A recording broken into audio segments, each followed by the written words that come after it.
오늘의 말씀은 잠언 29장 15절부터 27절까지 말씀입니다. 채찍과 꾸지람이 지혜를 주거늘 임으로 행하게 버려둔 자식은 어미를 욕되게 하느니라. 악인이 많아지면 죄도 많아지나니 의인은 그들의 망함을 보리라. 내 자식을 징계하라. 그리하면 그가 너를 평안하게 하겠고 또 내 마음에 기쁨을 주리라. 묵시가 없으면 백성이 방자히 행하거니와 율법을 지키는 자는 복이 있느니라. 종은 말로만 하면 고치지 아니하나니 이는 그가 알고도 따르지 아니함이니라. 내가 말이 조급한 사람을 보느냐? 그보다 미련한 자에게 오히려 희망이 있느니라. 종을 어렸을 때부터 곱게 양육하면 그가 나중에는 자식인 채 하리라. 노하는 자는 다툼을 일으키고 성내는 자는 범죄함이 많으니라. 사람이 교만하면 낮아지게 되겠고 마음이 겸손하면 영예를 얻으리라. 도둑과 착하는 자는 자기의 영혼을 미워하는 자라. 그는 저주를 들어도 진술하지 아니하느니라. 사람을 두려워하면 올무에 걸리게 되거니와 여호와를 의지하는 자는 안전하리라. 주권자에게 은혜를 구하는 자가 많으나 사람의 일의 작정은 여호와께로 말미암느니라. 불의한 자는 의인에게 미움을 받고 바르게 행하는 자는 악인에게 미움을 받느니라. 네, 먼저 오늘 15절과 또 16절 한번 같이 읽어보겠습니다. 채찍과 꾸지람이 지혜를 주거늘 임으로 행하게 버려둔 자식은 어미를 욕되게 하느니라. 악인이 많아지면 죄도 많아지나니 의인은 그들의 망함을 보리라. 네, 보통 우리 그리스도인이라면 좀 당연히 이래야 한다 하는 그러한 좀 특별한 특징, 또 어떤 모습을 지녀야 한다는 그러한 선입관, 이런 것들이 좀 있죠. 그래서 기독교인이면 아무래도 더 온유하고 너그럽고 용서를 잘하고 부드럽고 따뜻한 사랑이 넘치는 그런 모습들을 기대하기 마련입니다. 그런데 너무 이쪽으로만 부드럽고 또 온유하고 용서하고 또 덮어주고 사랑하고 이런 쪽만 이렇게 집중적으로 강조하다 보면 누군가가 잘못을 했을 때에 그것을 꾸짖어야 한다. 또 거기에 대해서 징계나 권면이나 권징이나 이런 일들을 하는 것을 좀 꺼려하는 그러한 생각을 좀 가질 수가 있습니다. 그런데 온유하고 친절하며 용서하고 또 긍휼과 자비가 넘친다고 해서 누군가 잘못을 했을 때 그것을 꾸짖지 않는 것은 그건 역시 잘못된 일입니다. 자, 우리가 어떤 일을 두고 좀 혼란스러울 때, 왜냐하면 이 세상에서는 이렇게 보면 또 이런데 다른 각도에서 보면 좀 다르게 보일 때도 있잖아요. 왜냐하면 이 세상 자체가 완전하지 않으니까, 이 세상 자체가 진리에 따라서 운행되지 않으니까 온전하지 못한 이 세상에서는 각기 저마다 자신만의 잣대를 가지고 상대적인 의의가 팽배한 곳, 이게 바로 지금 우리가 살고 있는 이 세상이죠. 그럴 때는 우리가 누구를 바라봐야 됩니까? 바로 예수님입니다. 절대적인 잣대, 절대적인 선.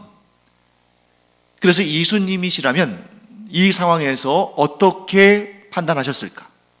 예수님의 말씀을 따르면 우리는 이 지금의 이 상황을 어떻게 이해하고 또 우리가 어떻게 반응해야 할 것인가.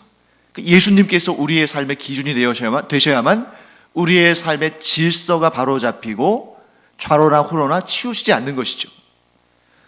그런데 예수님께서는 우리가 잘 아다시피 온유하시고 인자와 긍휼과 사랑이 무한하신 분이시지만 성경을 우리가 잘 읽어보면 예수님은 칭찬과 격려와 또 따뜻한 말씀과 친절과 온유함으로 가득 차신 분이지만 그러나 그것 못지않게 잘못된 것들에 대해서 분노하시고 또한 책망하시고 질책하신 내용들이 많이 나온다는 것을 우리는 잘 알 수 있습니다. 때로는 이렇게 따뜻하시고 부드러우시고 온유하신 예수님께서 이렇게까지 화를 내시나 할 정도로 굉장히 예수님께서 무섭게 책망하실 때가 있죠. 그런 것처럼 꾸짖음, 책망, 경책 이런 것들이 기독교와 관련 없거나 어울리지 않는 것이 아니라 반드시 있어야 할 존재들이다. 단 문제는 그 책망을, 그 꾸지람을 어떤 방식으로, 어떤 목적을 가지고 할 것이냐 하는 것이 중요한 것이죠.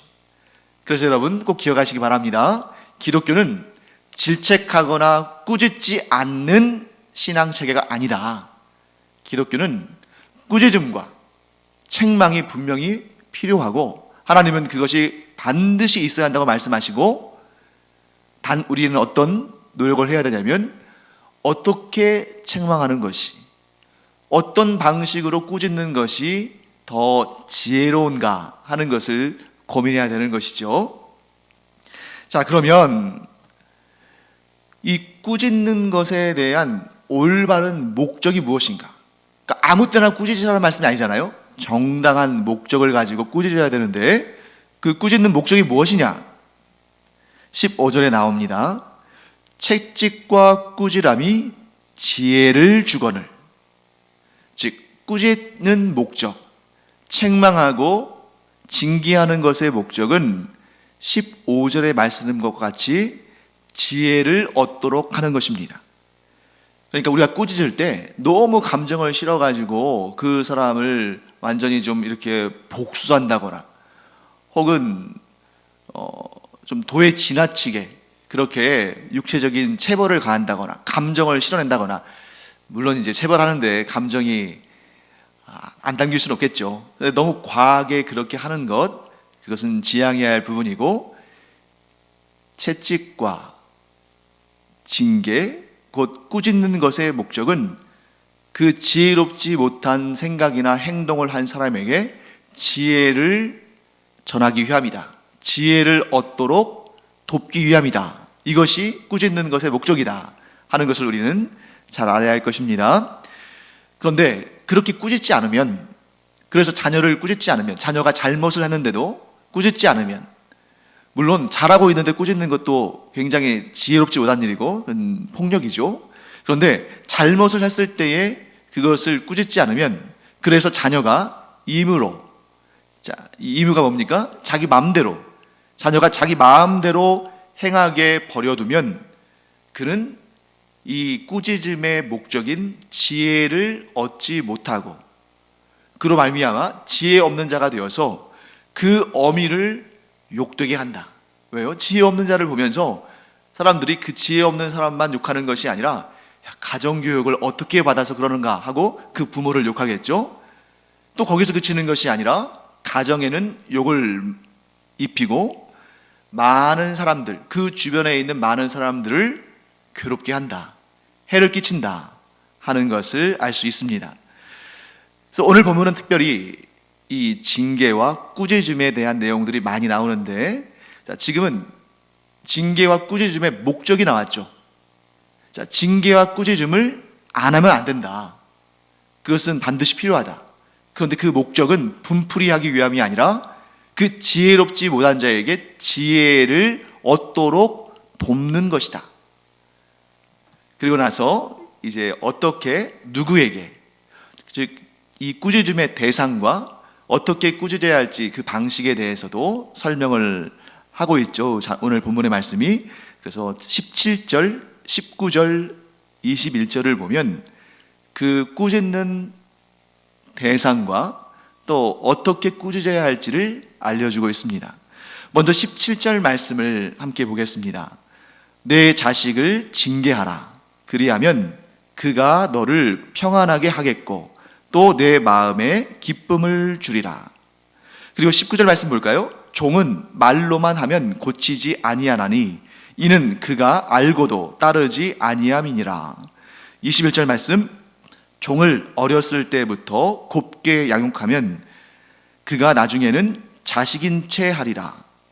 자, 이 17절, 19절, 21절 말씀에 이 훈계와 꾸짖음의 대상들이 구체적으로 등장하죠.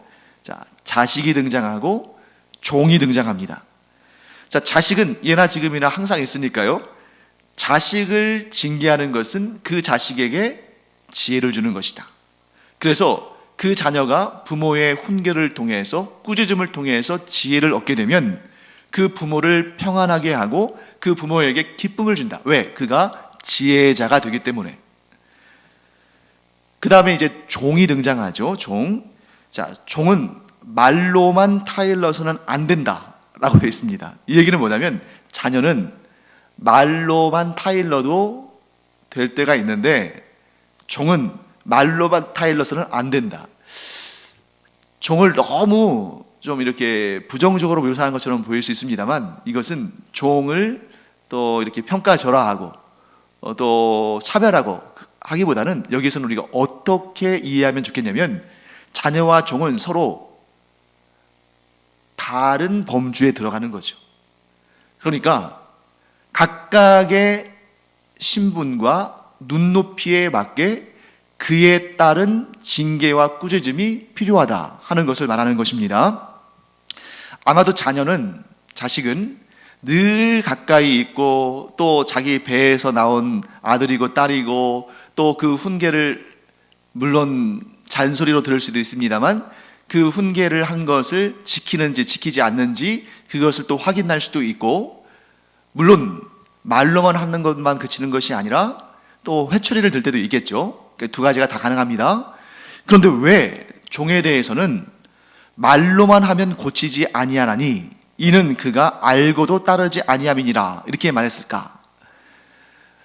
자, 오늘날 이 시대에는 종이라는 것이 공식적으로는 없죠. 하지만 그렇기 때문에 이 종에 대한 징계에 관한 구절은 이제 더 이상 유용한 것이 아니라 이제 없어도 되는 것이 아니라 오늘날의 이 시점에 고대 사회의 종이라는 이런 신분이 어떤 식으로 변화되어서 우리가 해석할 수 있는가 하는 것을 살펴봐야겠죠. 그래서 좀 기분 나쁘게 들릴 수도 있습니다만 고대 사회의 종은 오늘날로 따지면 고용인이라고 할 수 있겠죠. 주인은 고용주, 종은 고용인. 물론 고대 사회에서는 그 주인과 종 사이에 신분 차이가 있었으나 오늘날에는 신분 차이는 없죠. 하지만 직급의 차이는 있겠죠. 고용주가 고용인의 잘못을, 실수를, 과오를 책망하고 꾸짖을 때 말로만 해서는 그가 똑같은 문제를 일으킬 수 있다는 것을 보게 됩니다. 말로 훈계할 때 고용주가 고용인에 대해서 그의 잘못을 말로 훈계할 때 못 알아듣는 것 아니에요. 알아듣습니다. 그런데 똑같은 죄를 지을 수 있고 그렇게 되면 그 공동체에 심각한 문제가 올 수 있겠죠.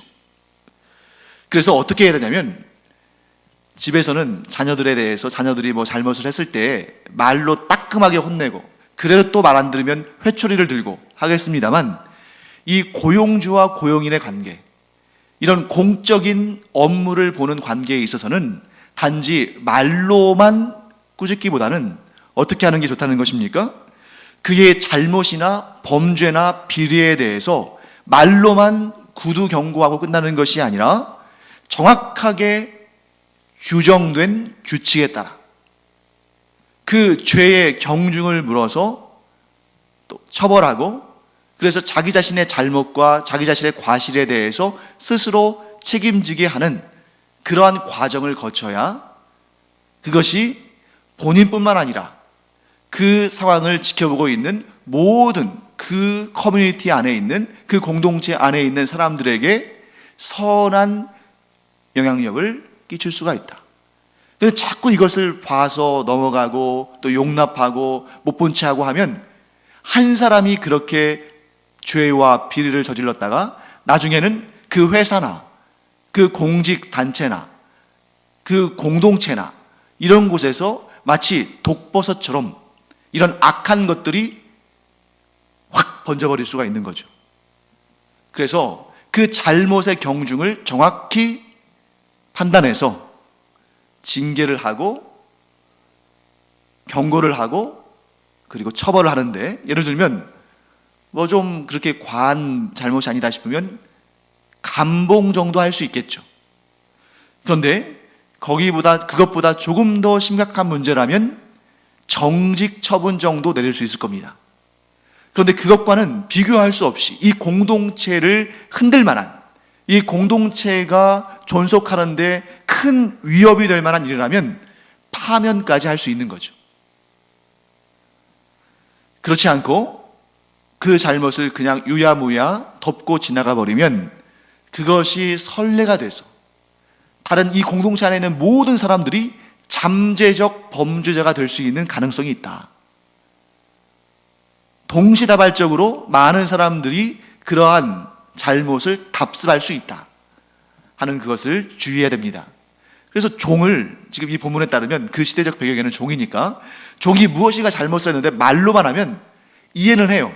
그리고 잘못했다고도 합니다. 그런데 또 그 일을 한다는 거죠. 그런데 그 종뿐만 아니라 그 주변에서 그 모습을 지켜보는 다른 종들, 그들도 어떻게 생각합니까? 저래도 되겠구나. 저래도 그냥 넘어가네 하면서 그들도 잠재적인 범죄자들이 되어질 수 있다 하는 것을 우리가 알아야 됩니다. 자, 그 다음에 21절 말씀은 되게 좀 약간 재미있기도 하죠. 종을 어렸을 때부터 곱게 양육하면 그가 나중에는 자식인 채 하리라. 자, 요즘에는 종이 없습니다만 쉽게 말하면 이제 오늘날로 말한다면 애완견이나 뭐 고양이나 요즘에 이제 가정에서 그 반려동물들, 요즘에는 이제 애완견 이렇게 표현하지 않고 반려동물이라고 주로 표현하죠. 이런 반려동물들도 너무 사람처럼 애지중지하면 나중에는 자기가 사람인 줄 알고 그 집 가족들 중에 한 명인 줄 알고, 물론 우리가 집에서 그런 반려동물을 키울 때 정말 아끼고 사랑하고 그렇게 잘 키울 필요는 있습니다만, 그러나 어디까지나 반려동물은 그 이름이 그렇듯이 동물이지 사람은 아니죠. 그래서 반려동물을 학대하고 막 대하라는 뜻이 아니라 반려동물은 반려동물로서의 자리가 있고 사람은 사람으로서의 자리가 있다. 그래서 우리가 무엇인가를 가르치고 무엇인가를 또 이렇게 훈계할 때 가장 중요한 것 중에 하나가 뭐냐면 각자의 부르심의 자리에서 자기가 지켜야 할 본분을 지키도록 하는 것, 이것이 굉장히 중요한 가르침의 목적이다 하는 것을 알 수 있습니다. 그래서 부모에게는 부모의 본분이 있다. 자녀에게는 자녀의 본분이 있다. 고용주에게는 고용주의 본분이 있다. 고용인에게는 고용인의 본분이 있다. 그런데 이 경계가 무너지고 이 질서가 무너지면 공동체가 혼란에 빠진다 하는 것을 우리가 알게 되는 것입니다. 자, 그 다음 우리 18절 말씀 볼까요? 묵시가 없으면 백성이 방자히 행하거니와 율법을 지키는 자는 복이 있느니라. 자, 여기에서 묵시는 하존이라는 히브리어 단어인데, 이 묵시는 우리에게 굉장히 신비스럽게 느껴지는 단어죠. 묵시의 의미는 예언자들이 보는 이런 환상 같은 것, 혹은 하나님께서 주시는 계시의 말씀, 이런 것들을 이 하존이라는 단어가 품고 있습니다. 그런 의미들을. 그러니까 묵시라는 것은 하나님이 보여주시는 환상이나 하나님이 주시는 계시의 말씀. 자, 그러니까 묵시를 우리가 어떻게 받아들이면 되겠습니까? 하나님의 뜻이 전달되어지는 방법들, 하나님께서 하나님의 뜻을 전달하시는 그러한 방식들, 이렇게 볼 수 있겠죠. 그래서 하나님의 묵시, 곧 하나님의 뜻이, 하나님의 말씀이 없으면 백성이 방자히, 그러니까 제멋대로 마음대로 행하거니와 유법을 지키는 자, 여기에서도 율법은 하나님의 말씀을 의미하는 거죠. 하나님의 말씀, 하나님의 뜻을 지키는 자는 복이 있다 라고 18절 말씀은 우리에게 설명하고 있습니다. 우리가 지금 방금 전에 살펴본 내용과 거의 같죠. 하나님의 말씀이 없으면 질서가 무너진다. 왜? 사람은 저마다 제각각 자기 소견에 옳은 대로 살아가니까. 반면에 하나님의 말씀은 절대적인 진리이기 때문에 그 말씀이 그 가정이나 사회나 나라나 그곳에 존재하게 되면 그 공동체가 온전히 바로 서게 된다 하는 것을 우리가 알 수 있습니다. 그래서 이 내용을 제가 묵상할 때 제일 먼저 떠올랐던 내용이 뭐냐면 엘리 제사장과 그의 두 아들 홈니와 비느하스, 그리고 엘리 제사장에게 맡겨져서 하나님의 사람으로 키워진 사무엘, 이들이 떠올랐어요. 자, 엘리 제사장의 시대를 설명할 때에 성경은 뭐라고 말씀하시냐면 이때는 하나님께서 꿈으로든지 환상으로든지 직접 계시의 말씀을 주시든지 그런 방식으로 하나님의 뜻이 전달되는 일이 별로 없었다. 하나님의 말씀이 귀했다. 이 얘기는 뭐냐면 하나님께서 침묵하셨다, 이런 뜻인데 왜 하나님께서 침묵하셨겠어요? 하나님의 말씀에 귀를 기울이지 않으니까.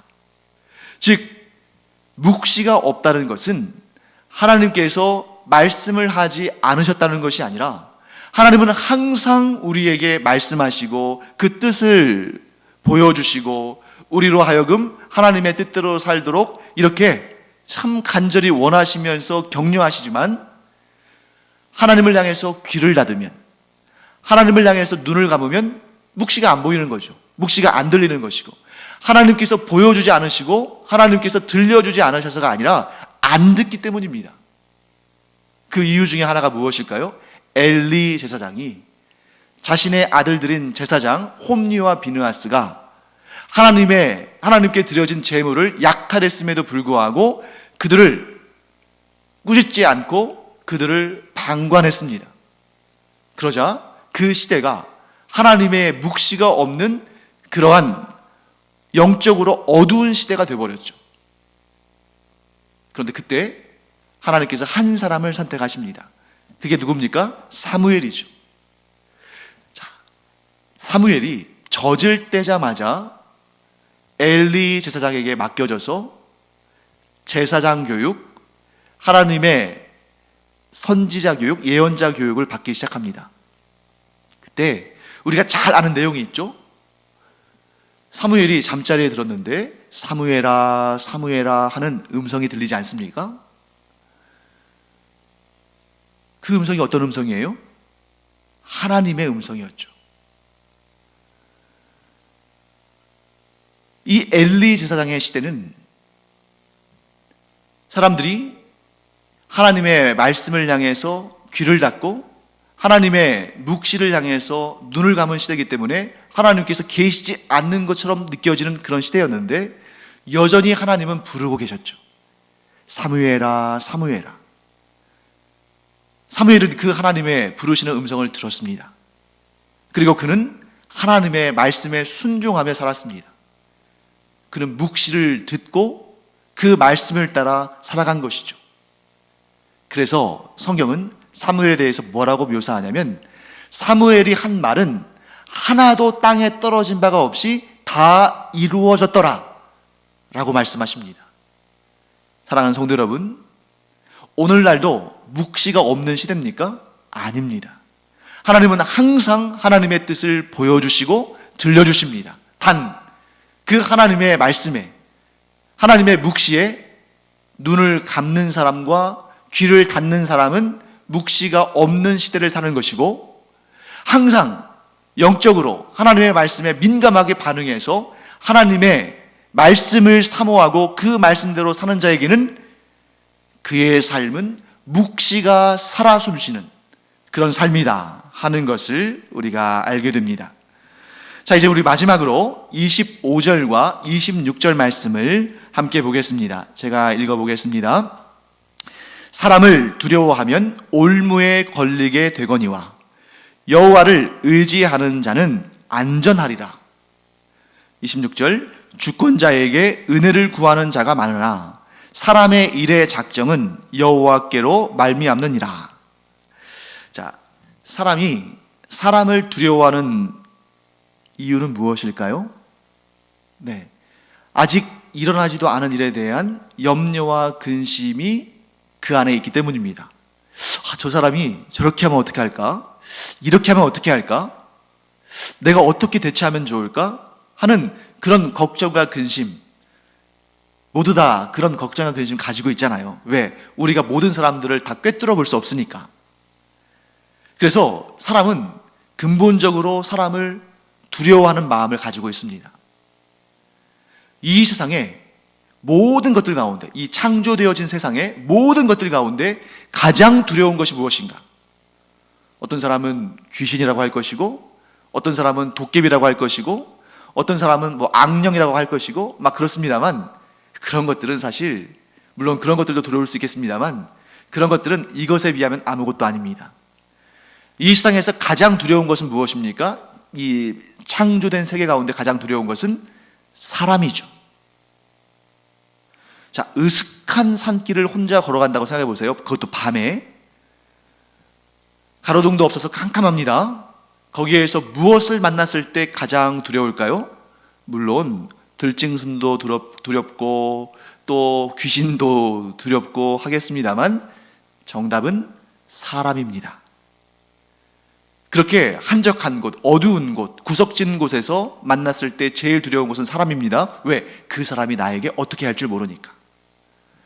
그런데 오늘 본문의 말씀은 이렇게 설명합니다. 사람을 두려워하면 올무에 걸리게 되거니와. 자, 어떤 사람을 두려워하면 결국 그 사람에게 끌려가게 돼 있어요.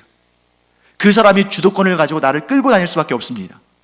그런데 사람을 두려워하기로 작정하지 않고 오직 여호와 하나님만을 두려워하며 여호와 하나님만을 의지하면 그는 그때부터 안전해집니다. 사실 여러분, 누군가 어떤 시시비비를 가릴 때 사람이 완벽히 선할 수도 없고 완벽히 악할 수도 없잖아요. 또 어떤 부분에 있어서는 또 이렇게 의견이 다를 수도 있고 또 다른 해석이 있을 수 있고, 그러니까 이렇게 언쟁하고 논쟁하고 싸우고 다투다 보면 막 스트레스 받고 또 막 분하기도 하고 또 좀 약간 억울하기도 하고 이러면서 마음이 막 힘들 수 있죠. 근데 정작 우리가 두려워할 대상은 사람이 아니라 하나님이시다. 왜냐하면 내가 하나님 앞에 바르고 내가 하나님 앞에 온전하고 내가 하나님의 말씀대로 행하고 내가 하나님 앞에서 죄를 짓지 않는다면 누가 우리를 무너뜨리겠습니까? 누가 우리를 감히 대적하겠습니까? 누가 감히 우리를 함부로 할 수 있겠습니까? 내가 하나님 앞에서 온전하다면. 그렇기 때문에 사람과 사람 사이에는 다 저마다 어느 정도는 옳고 어느 정도는 또 틀리고 할 수 있습니다만, 우리가 하나님 앞에서 바로 서 있다면, 하나님의 말씀대로 산다면, 우리가 하나님의 기쁘심이 된다면 우리는 두려울 것이 없다. 그래서 우리 이렇게 이해하면 좋겠습니다. 사람을 두려워하는 것이 아니라 오직 하나님만을 두려워하고 곧 오직 하나님만을 경외하고, 사람을 지나치게 의식할 것이 아니라 오직 하나님을 의식하며 산다면 그는 안전하다. 누구도 그의 허물을 잡을 수 없다. 그러나 문제는 무엇입니까?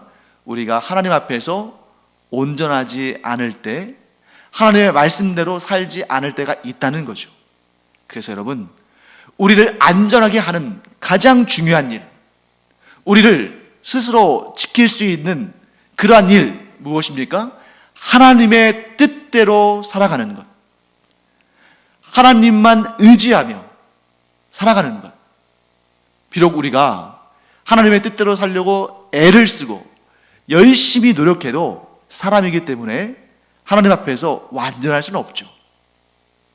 그럼에도 불구하고 긍휼이 많으신 하나님께 우리가 하나님의 뜻대로 살지 못하고 하나님의 마음을 또 힘들게 한 그런 부분이 있다면, 우리 때문에 하나님께서 좀 애가 타시는 그런 상황이 있다면 즉각적으로 회개하고 돌이키고 하나님을 의지할 때 하나님은 우리의 심령을 회복시켜 주시고 우리를 여전히 안전하게 지켜주실 줄 믿습니다.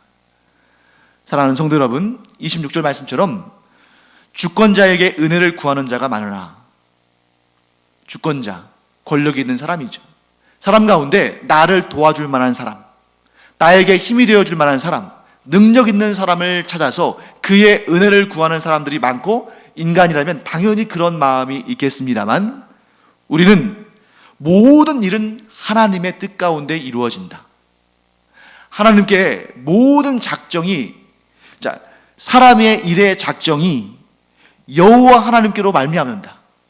지금 내가 경험하는 이 순간, 이 일도 하나님의 계획 가운데 있는 것이고, 그 가운데 내가 하나님 앞에 바로 서 있다면, 내가 내 자신을 돌아보며 하나님 앞에 부끄러운 인생이 아니라 하나님의 말씀을 순종함으로 하나님을 기쁘시게 하는 인생으로 서 있다면, 하나님 보시기에 다윗처럼 정직한 자로 서 있다면 누구도 나를 해치지 못한다. 왜냐하면 하나님께서 나를 보호하시기 때문에. 그런데 여기에서 그치지 않습니다. 설령 우리가 하나님 믿는 사람들인데 사람이 두려워서, 또 이런저런 욕심 때문에 하나님께서 기뻐하시는 일이 아니라 내 욕심이, 내 걱정이, 내 근심이 이끄는 대로 갈 수도 있습니다. 사람이기 때문에. 그럴 때에도 하나님께서는 하나님의 자녀에 대한 사랑과 긍휼과 자비와 은총을 거두지 않으신다. 중요한 것은 무엇입니까? 하나님은 언제나 우리와 함께 하시고 우리를 좋게 하시고 우리를 지켜주시기를 원하는데, 문제는 나에게 있다. 그러므로 우리가 항상 하나님 안에서 안전한 삶, 기쁘고 복된 삶을 살려면 내 자신을 변화시켜야 한다. 우리가 이제 그러면 우리 자신을 어떻게 변화시켜야 할까요? 사람을 두려워하지 않고 하나님을 두려워함으로 하나님의 뜻 가운데에 거하는, 또 하나님의 뜻을 받들고 순종하며 살아가는 그 삶을 살아갈 때에 하나님은 우리를 항상 안전하게 지켜주실 줄 믿습니다.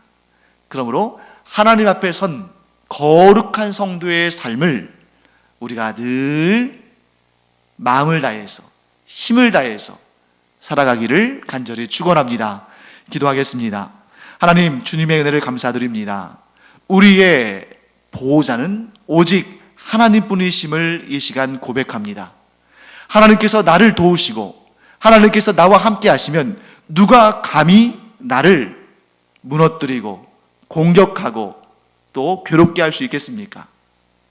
그러므로 저희가 하나님과 늘 함께 하도록, 늘 동행하도록 하나님은 저희가 늘 하나님의 말씀에 귀를 기울이고 하나님의 뜻에 순종하며 삶으로 항상 주님의 그 은혜로우신 품 안에 거하게 하여 주시옵소서. 감사드리며 예수님의 이름으로 축복하며 기도합니다. 아멘.